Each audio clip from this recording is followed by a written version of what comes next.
David, it's a delight to see you again and to have a chance to talk to you about your book, Like Birds in a Cage. How did you come to write this book, David? Well, it's good to see you too again, Stephen. Thanks for having me on and giving me a chance to talk about this subject, especially now with what's going on in Israel, Palestine.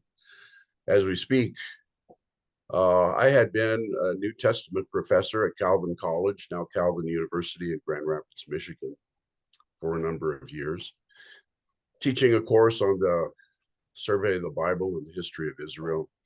And I decided to bring myself up to speed on the modern component of that story, learning about modern Israel today. And I quickly discovered the authors that have come to be known as the new historians, and began to read their works and was swiftly convinced, as authors like Ilan Pappé say in his book, The Ethnic Cleansing of Palestine, that Israel is an apartheid state and that the Palestinian people are being oppressed under a military occupation. And once my wife and I became empty nesters, we decided that we wanted to try to be of some help, small as that might be in this circumstance. So we began applying for Palestinian NGOs, non-government organizations, where we could go and live in a refugee camp in the West Bank and do whatever kind of volunteer work we might be able to offer under the leadership and supervision of Palestinian people. And that quickly began to supplement the academic learning I'd had, the book learning, by seeing the real day-to-day experiences of Palestinian people living under military occupation, the descendants of the original refugees still in the same refugee camps. And over the years, we went back again and again. This past spring, we were there, I think, maybe for our 5th time. Living with the same family, living with the same friends that we've made, compiling stories and incidents. And I decided at some point I had to try to bring this to a wider audience. So that was the birth of the book. Thank you. Yeah, you've subtitled the book, Christian Zionism's Collusion in Israel's Oppression of the Palestinian People. Tell us a little bit more about what the book is about. Sure. Well, having been raised in the evangelical fundamentalist wing of the American church myself, I was familiar with the kind of information that the average churchgoer possessed or thought that they possessed about modern Israel and the situation with the Palestinian people.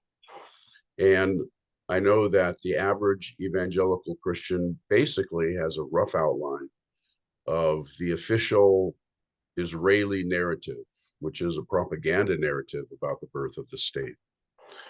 So I decided that I wanted to write something that would kind of bring a number of different strands together, 3 of them in particular. Number one, I wanted to write a book that would provide the actual history of the birth of Israel, drawing upon the research that I had been doing at that time, drawing from the new historians, which would be news, relatively shocking news to the average American evangelical or fundamentalist.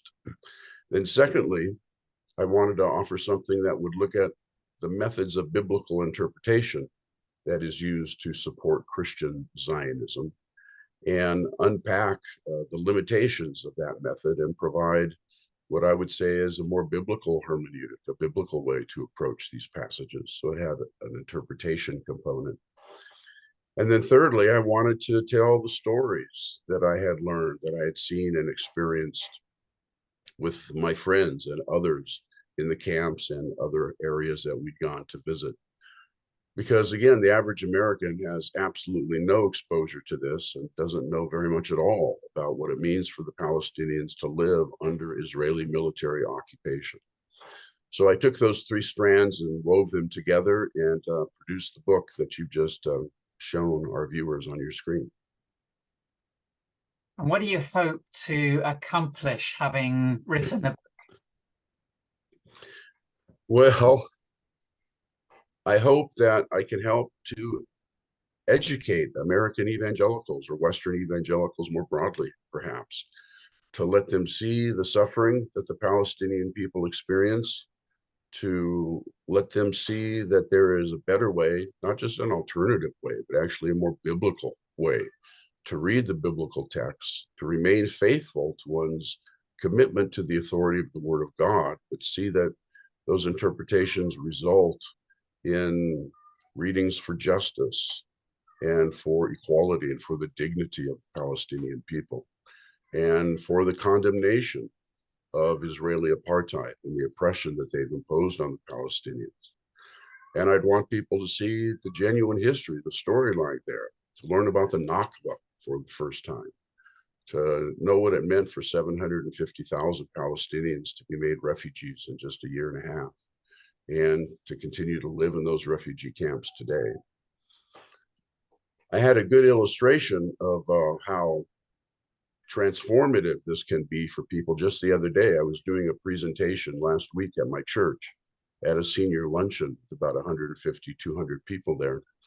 And I was just doing something very simple. I put together a PowerPoint presentation and was showing some slides of real life incidents that we had seen and experienced, people being shot, people being killed, tear gas, soldiers in the camp, rubber bullets, all of that. And as I was proceeding with this, one table began to get very agitated, very upset. I think because I was simply humanizing the Palestinians. Palestinians are supposed to be all the bad guys. They wear the black hats. They're supposed to be the terrorists. And I was telling stories which simply showed that they were human beings who were suffering under the boot heel of the Israeli army. And at this one table, this gentleman slammed his fist down on the table and interrupted me and said, "I don't have to sit here and listen to this."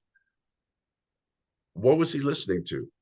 He was listening to very simple stories about real people in pain who were suffering, and yet his Christian Zionism had so brainwashed him that he found that threatening.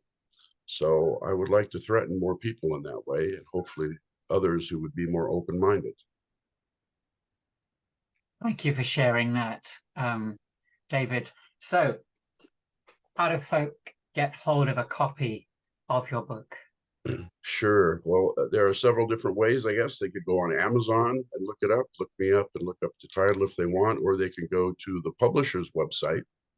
The parent company is Whiffenstock, that's WIPF and stock, and look it up and order it directly from the publisher in that way online. Thank you. Yes, that's www.wipfandstock.com, whiffenstock.com. David, thank you so much for allowing me to interview you about your book. It's good to see you, and God bless you. Thank you. Thank you, Stephen. It's good to see you, and it's good to be here, and I appreciate the time together. God bless you. Thank you.